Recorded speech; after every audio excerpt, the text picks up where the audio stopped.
Ladies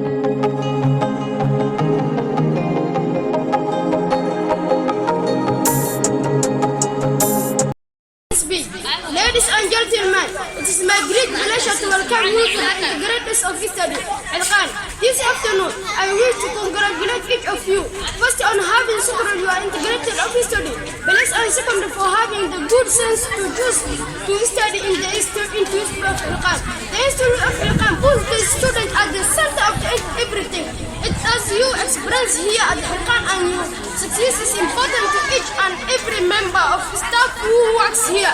Your arrival at Al-Khan marks a chapter in the history of your life, but this chapter is a bit different. The breeding chapter were lately written by Allah, your parents, family, children, and their life on know you will be the principal area of the next chapter.